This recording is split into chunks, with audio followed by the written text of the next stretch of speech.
Hello, everybody. It's Mrs. Caper from the Ag in the Classroom in Champaign County. And today we're going to talk about soil, sensational soil, because soil is so amazing. In fact, I look out my window and I see soil all around me. I see it in the fields beyond my window. I see it in my yard where the grass grows. I see it in the garden. I see it in the planters outside and inside where I have plants growing.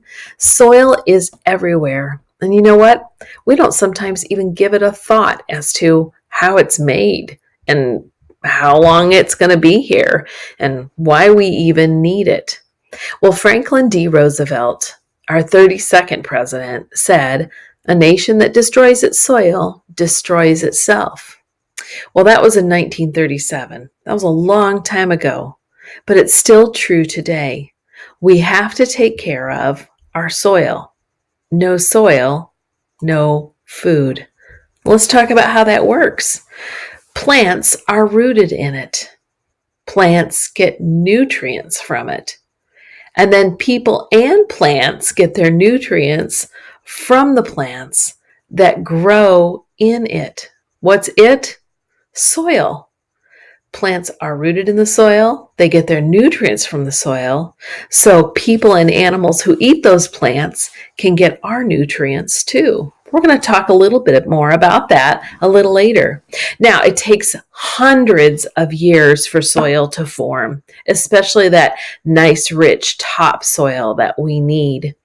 And soil is made up of a couple of things. Inorganic material, and that comes from wind, rain, and cold, taking rocks and breaking them down through the wind, the rain, and the freezing and the thawing until those rocks are small in particle size. Now, that's the inorganic, that's the non-living component of soil. And even in the background of this picture, you can see small pieces of rocks that were probably at one point big rocks, but because of the wind and the rain and the ice and the thaw, they became small.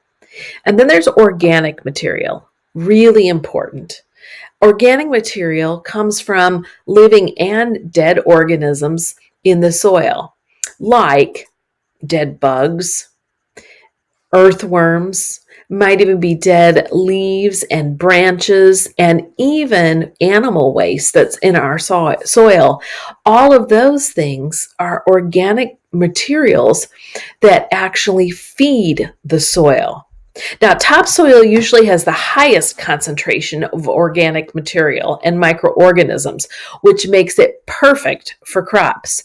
That means that several inches of topsoil that has all the organic and inorganic components is what we really need to grow our food, our corn, our beans, and vegetables, and other things that feed us. Now, scientists have classified soil particles into three main categories. So when you're looking at soil, it looks just like soil to the eye. But there are a couple of things that you need to know about the makeup of this soil. And then we're going to do a little experiment later on with some soil in your yard that will show you exactly how this works. So the first type of soil is clay, and it has small particles that you can't even see with your bare eye. And those small particles will form sticky bundles or balls in your hand when squeezed. Now, there's another type of soil, silt, and they have medium-sized particles. So they will sometimes hold their shape, and sometimes they feel almost a little sandy. It's kind of a mixture of both. So medium-sized particles. And then the largest particles would be sand. And you can see grains of sand with your bare eye if you look at it. And those pieces of sand, when dry, can't hold any type of shape or form, so it's not sticky. If it's wet, it does. But once it dries out, it won't hold on to that moisture very well. We'll talk about that. Well, let's talk about the biggest particles, sand. Now, sand is a lot like this container of ping pong balls, okay? Big particles. It feels gritty in your hands. It does not hold a shape when it's dry, which means it also does not hold water. Now, if I were to tell you that I was going to pour some water on this container of ping pong balls, would the water stay at the top or would it filter all the way through to the bottom? Well, you and I both know that those ping pong balls won't hold on to any moisture. Those ping pong balls will also allow that moisture to run through pretty quickly. So ping pong balls represent the large particles of sand, and that sand does not hold on to moisture very well. So it doesn't allow plants to take root very well and grip the roots when it rains and when there is wind. It will wear away the sand pretty easily. And then those plants, as you can see in this picture, their roots are exposed and they will fall over or tip over pretty easily. So sand is not the type of soil that a farmer would want to plant their crops in. Now, here's the middle one, the silt, the medium-sized particles. That would be like if I had a container of marbles. So you can see how the particles get a little bit smaller, which means the water will probably, if I filled that container up, will probably run through, but not as quickly as it would with the sand. Silt is between the size of sand and clay. You'll find it near bodies of water or even in a body of water, like the bottom of a river. It's not sticky.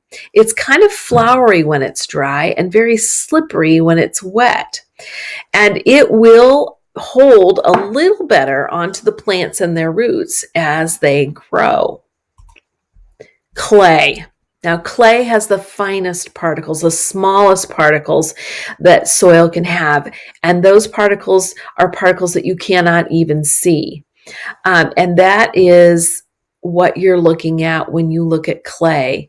The particles are fine. Now, clay is good for growing plants.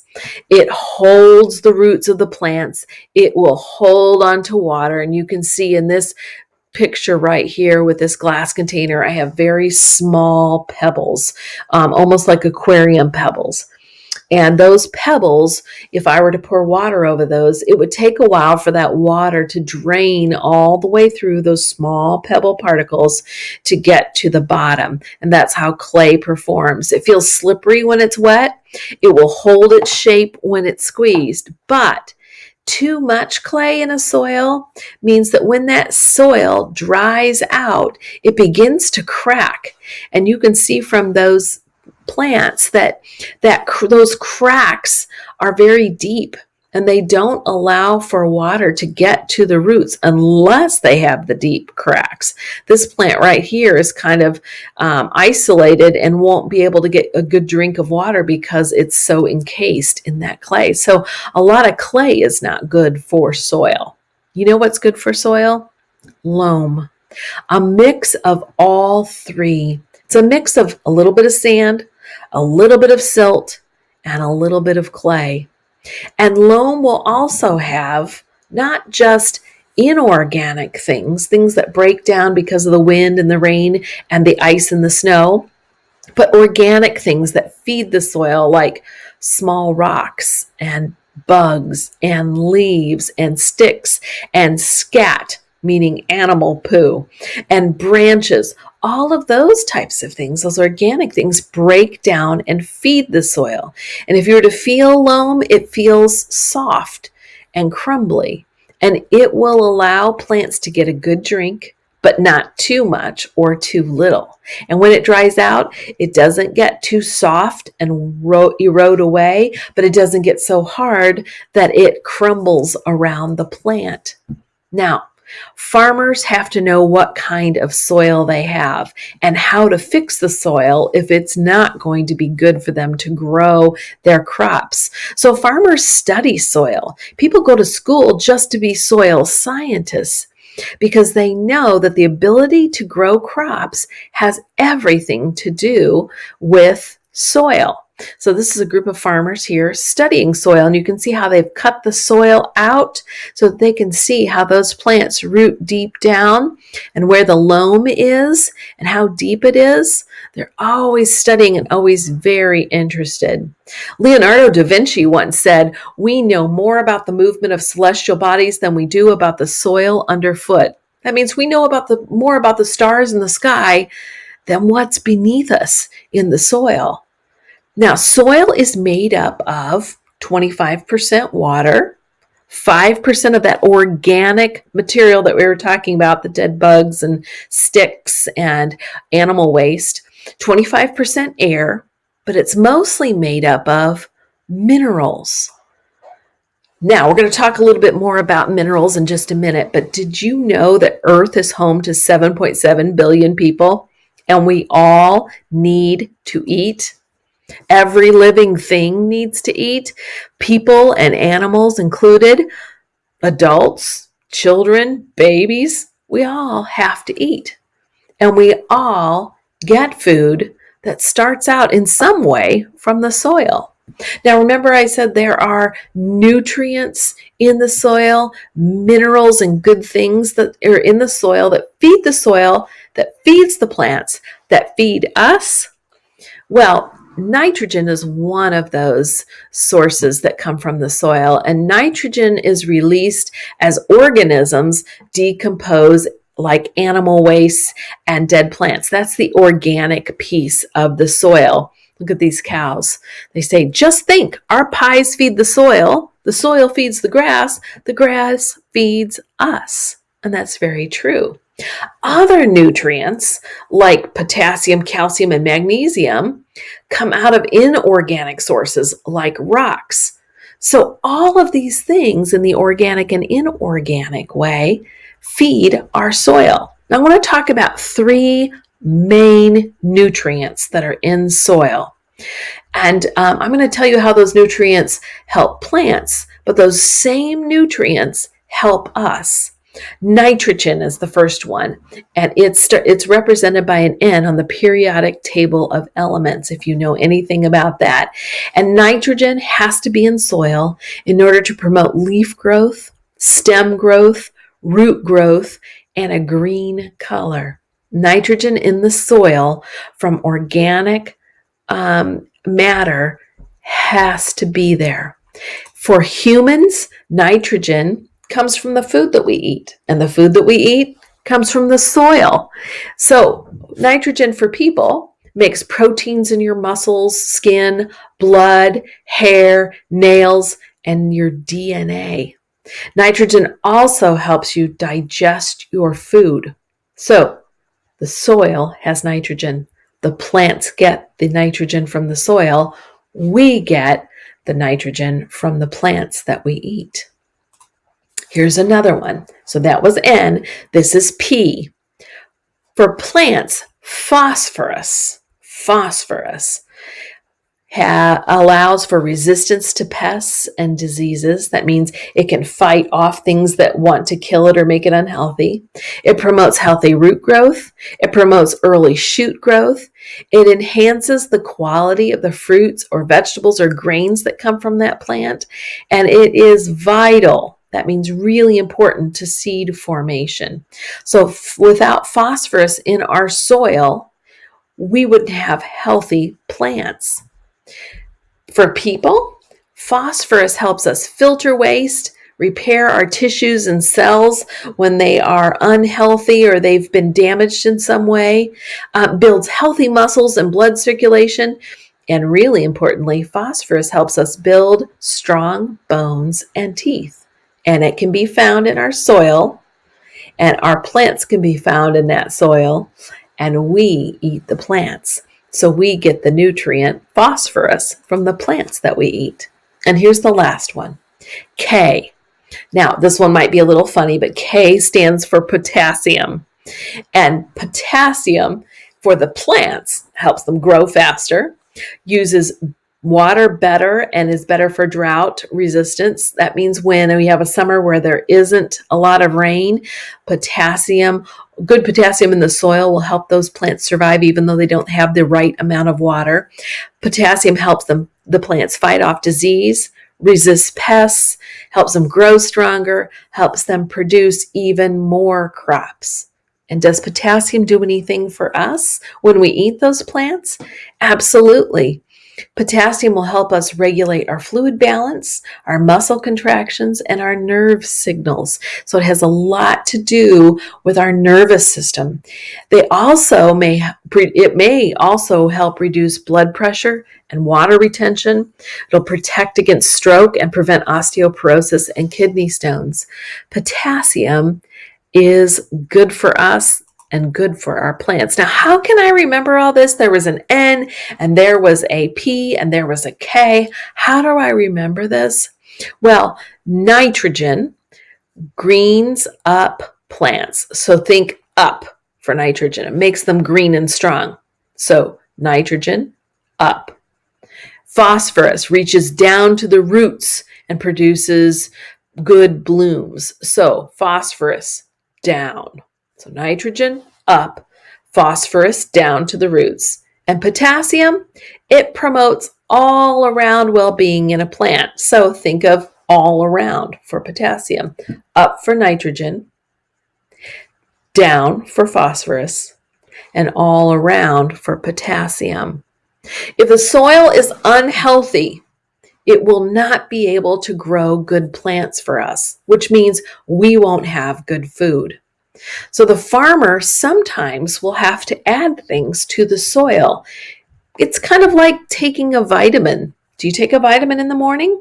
Well, if you do, that means you're just making sure your body has enough of everything that it eats. Maybe it didn't get what it needed from your food that you ate because maybe you don't like vegetables. So you're not getting a lot of good vitamins that vegetables give you. So your mom or dad might give you a vitamin.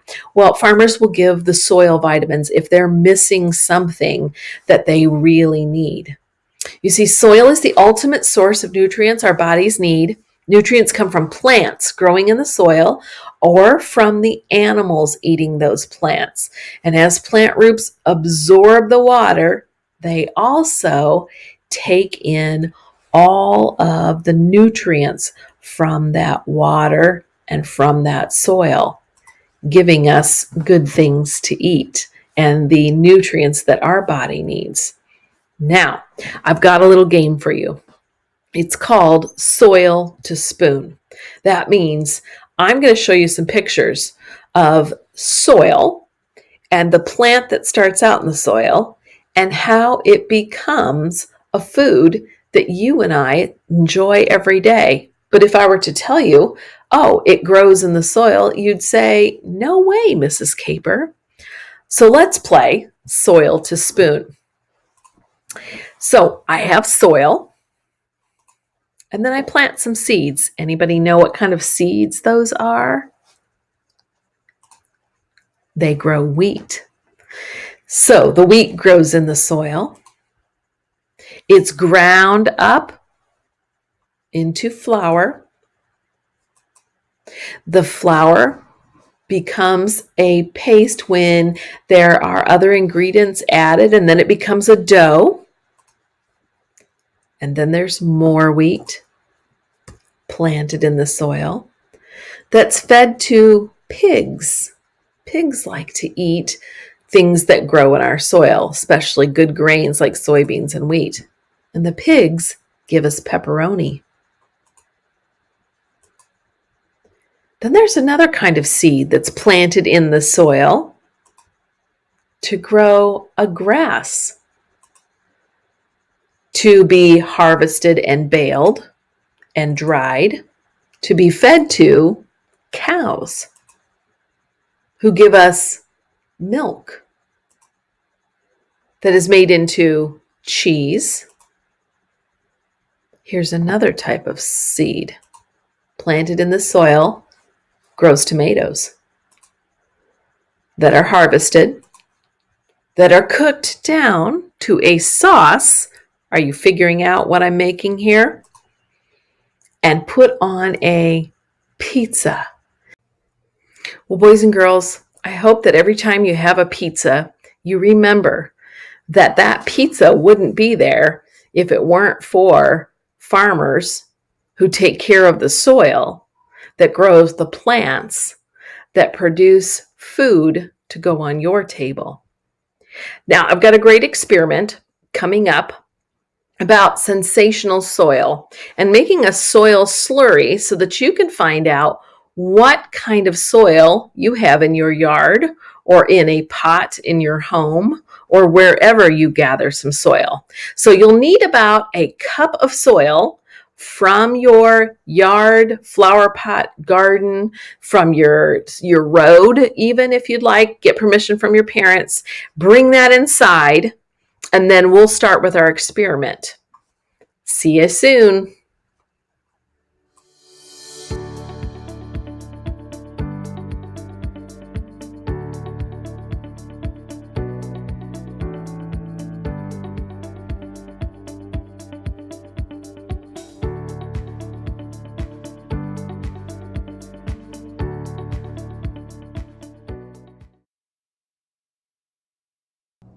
It's time for our hands-on portion of the soil lesson, sensational soil. And we're going to make something called a soil slurry. That is, we're going to take some soil that we find around our house and we're going to add some water to it. We're going to shake it up and we're going to see just what happens when we let it rest and settle for 5 minutes, 10 minutes, 25 minutes, an hour, and even a day. You're going to begin to see the layers of soil and what makes up the soil.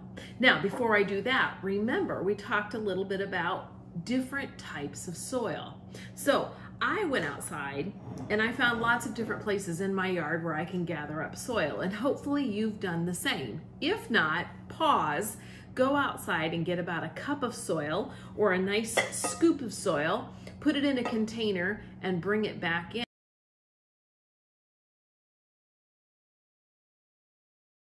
That. Now I got soil from my garden, from my yard, and from just a little area around my tree. 3 different places. And as I look at that soil, it all looks dark. It's still very cold because it's been outside. Perhaps you even found some frozen soil in your yard.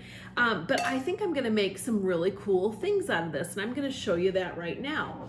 Now, before I do that though, I wanna tell you that remember that there is organic and inorganic matter in the soil that you scooped up. Remember, inorganic would be things like rocks that have broken down over time into tiny pieces.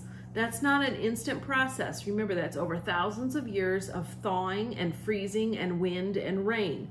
That's in your soil. Your soil has also received lots of nutrients from the sun.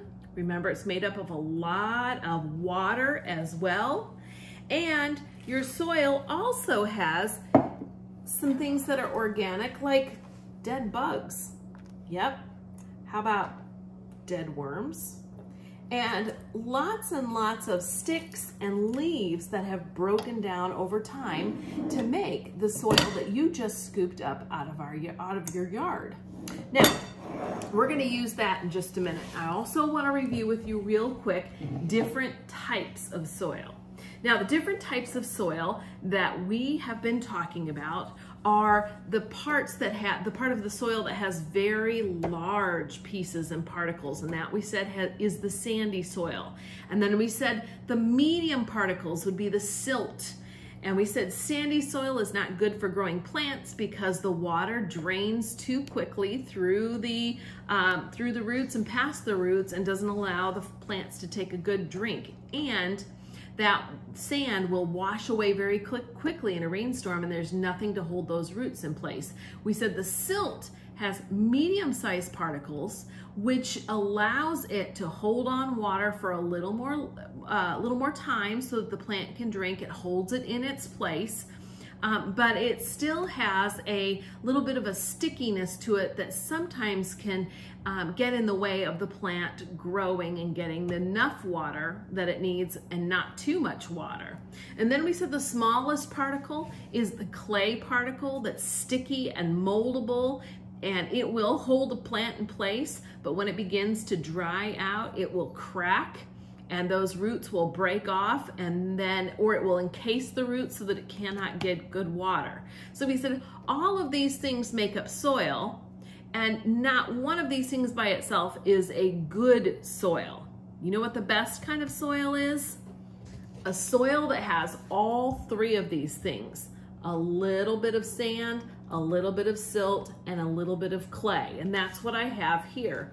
Elements of all three of those things in one container. It's called loam.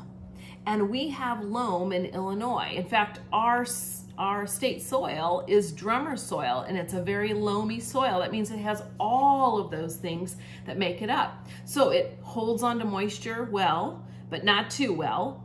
It holds the plants in place.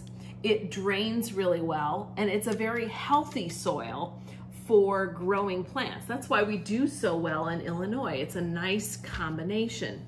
Now, if you want to know what your soil is made up of in your yard or in your planters, I have a little plant here and I have soil in my plant, and if I couldn't have gotten something outside, I could have stolen a little bit of soil out of my planter to see what kind of soil I have and what makes up that kind of soil. So here's what we're gonna do.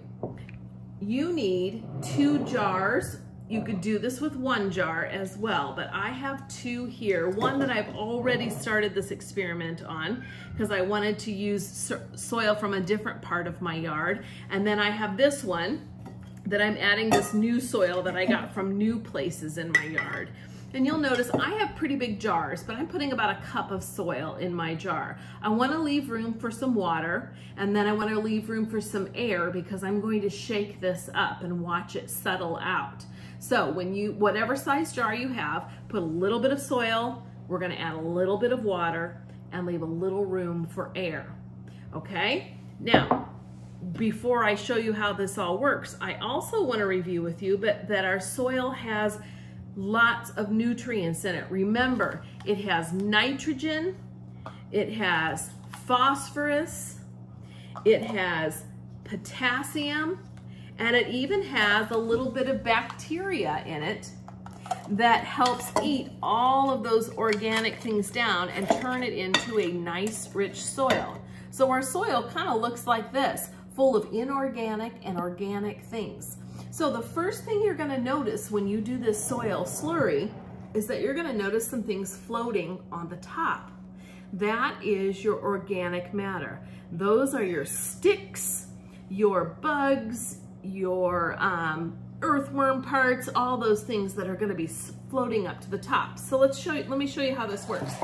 With your jar, with a little bit of soil in it, take your water, add enough water that you soak that soil, and even then some. So I put maybe a little over a cup of water in there. So a cup of soil, a cup of water. I'm just gonna finish this off. So I'm now halfway up the jar. Now right now, if you can tell, it just looks like mud. You can't see through it. You can't see parts of the soil. In this other one, you can see some layers. I'll show you that because it's been sitting a long time. Now, you need to have a very tight lid that will screw onto the top of your jar. Okay, so you want it to be clear so that you can see what's happening. You want it to have a tight lid. Once you have the lid on, you're gonna give your soil slurry a nice shake. One other thing you wanna remember is if you've got big chunks in your soil too, break those down before you put it in. It kind of speeds the process up. Now, take a look at that. It's very murky. You can't see a whole lot of layers. I notice though that something is settling down here, and this will be important to point out in just a minute. So I'm starting to see this settle on the bottom, starting to see a darker layer here. And you know what? I am starting to see some of that organic matter floating to the top. Take a look at that. Tell me what you see. Do you notice how that's all floating out into its parts? Now, I'm going to show you a cup that I have that I just did that has been sitting for about 2 days. So what you're gonna do is you're gonna let this sit somewhere for a couple of days. Watch it, check in on it. Look for the layers to start to expand. Pretty soon, yours is gonna look a little like this. If your soil is anything like mine, you're gonna start to see some changes. So let's talk about those changes. All right, remember that sand, those large particles that you can see with your eye? Well, they're also kind of heavy. And so they will usually settle first on the bottom. So remember I said I can almost see a layer on the bottom of the jar that I just shook? Yep, that's the sand settling in on the bottom, okay? The next layer that you're going to see is the silt layer. And the silt layer, mine is kind of running downhill, but you can see a silt layer running downhill on top of that sand. And that silt layer, remember, is something you could find in the bottom of a riverbed. It's somewhat clay-like and somewhat sand-like. It's kind of a mix between the two. And then there's this teeny tiny lighter line that is my clay line that's sitting there. Okay, the clay, remember, has tiny, tiny particles, and so it's just barely lining the top of those three. So, sand, silt, clay, here's my water content, and then remember, Mrs. Caper, what's this? This is the organic layer floating on top. Those dead bugs, sticks, leaves, things that are lightweight and that the bacteria has been eating.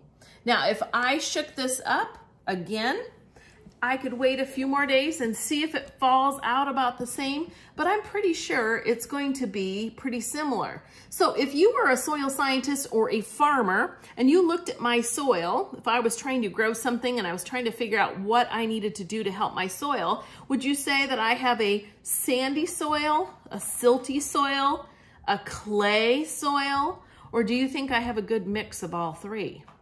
This is what farmers do. Now, if I look at my soil, it looks to me like I have a lot of sand and a lot of silt and not very much clay. And so the combination of all three, remember, is a loam. And that's the most achievable type of soil if you want to grow good crops. So I might talk to somebody about how I can make a better mixture and have a little less sand and clay so that my soil performs a little bit better. Okay, so let's take a look at our original one that we just did. And I can see the water is clearing a little bit, but I can still see that there's a lot of sand here. There's a little bit of loam and maybe a tiny bit of clay, but I need to let that sit, and all that organic stuff is floating on top. Okay, boys and girls, do your own soil slurry. Have fun with it. Check the levels. See what kind of soil you have in your garden, in your flower pot, in your yard, or wherever you got your soil. One last little tip. When you're done with that soil, if you want to do something really fun, take the soil that you brought in from outside and put a little bit in a cup, mix it with some white glue, some Elmer's glue, some tacky glue, mix it up, okay? And with a paintbrush, did you know that you can paint with soil? You sure can. You can paint with soil, and did you know that a lot of soils are different colors? So don't just do this one. Find another sample from around your yard that looks lighter or redder or some other color. Mix it with a little bit of glue and then paint, and you'll have lots of different colors on your piece of artwork, and you just painted with soil. So 2 things you can do today. Have a great one. Remember, soil is sensational.